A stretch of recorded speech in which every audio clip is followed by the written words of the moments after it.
As we look across our country, we're starting to see more of the National Guard's presence. We're starting to see the National Guard being deployed in different cities and streets. We're starting to see them being activated across different states, Texas, Georgia, near the border, Arizona, Los Angeles, California, and now perhaps even D.C. And I'm going to speak from firsthand experience going forward. I listened to the National Guard in 2019. I recently just ETS'd in June of 2025. I spent 6 years in the Army National Guard. Multiple different experiences, COVID-19, hurricane relief, and yes, I've also been a part of civil unrest mission. I say civil unrest using quotation marks, because to this day, and even then in the moment, I didn't feel like it was civil unrest nor a riot. Like I said, I'm going to speak from firsthand experience. I remember being 20 years old prior to this civil unrest mission. I was in basic training 3-4 months, maybe 5 months prior to that. I remember being on ground, asking my battle buddies to my left and to my right, have you guys ever experienced anything like this? I remember everyone's answer being the same. No, we have not. 1, that did not reassure me. 2, it didn't put my mind at ease nor my heart at ease. In fact, it actually made me feel afraid. And you see, you're going to ask yourself, why would you be afraid when you're the one that's hopping off the bus in full battle rattle? You guys are the ones that are roaming up and down our streets in tactical vehicles. You guys are the ones that are wearing riot shields, batons and face shields, eye pro, ear pro, gloves, zip ties, Kevlar, IOTV, plate carriers. Why are you afraid? Why are you afraid when you guys have weapons? Not just batons, but you guys actually have guns, the MPs.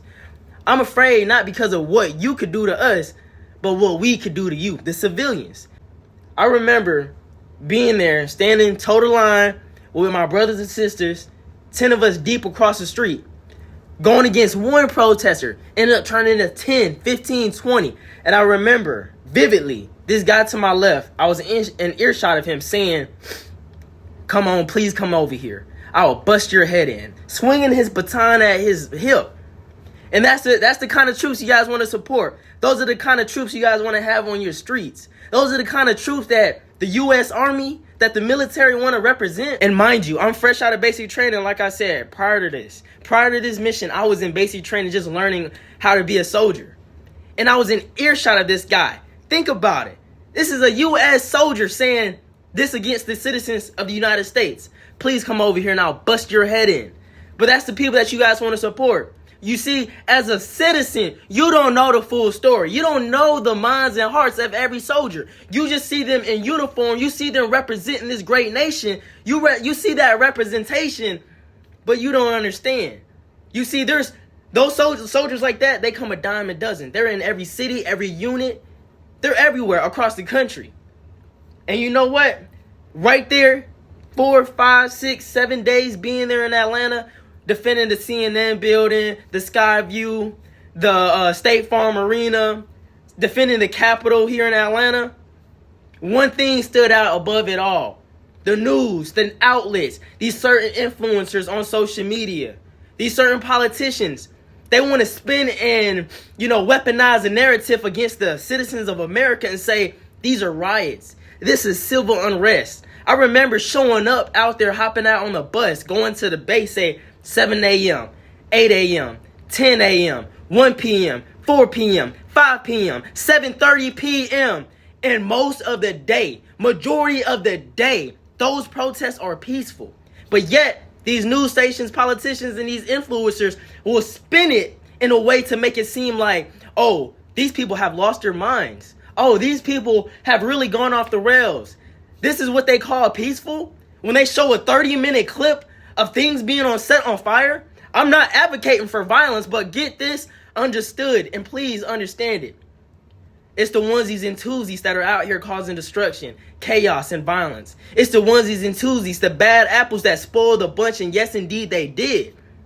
It's those people that go out here to these protests, these peaceful protests, with the bad intentions to cause harm, to cause confusion, incite more division.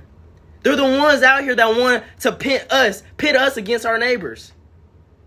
But you see, the media, they won't show that. They know both sides of the stories, but they will only show what best suits their platform.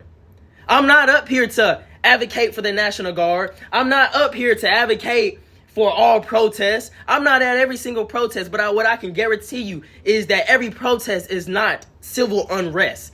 Every protest is not a riot. So I knew right then and there, never again will I ever be a part of some QRF, quick reaction force, civil unrest mission or riot control mission again in my career, again in my life. I'm not doing it. Hand me my Article 15, write up the counseling.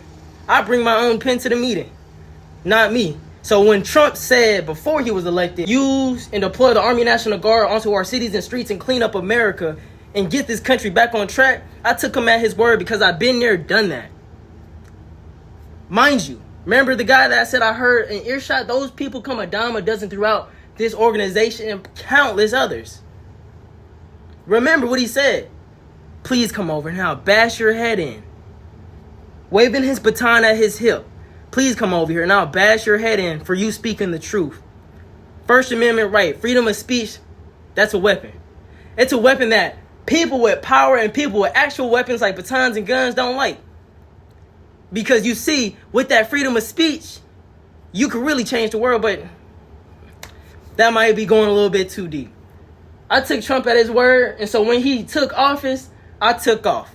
My ETS date was in June of 2025, and for sure, I was right there and I was walking out the door. For me, it's God, then family, and then country in that order. For other people, I'm sure the hierarchy is a little bit different. For some people, they serve the commander-in-chief no matter who sits there. You can call that loyalty. You can call that blind loyalty. You can say that person's just brainwashed and just plugged up to the system. You see? You can take me at my word, my testimony, that I will never do this again. I got out for that very reason. And now Trump, the Pentagon, they want to create this reaction force for civil unrest. Now they want to bring this to a full scale thing, just like the No Kings protest. They've never seen nothing like that.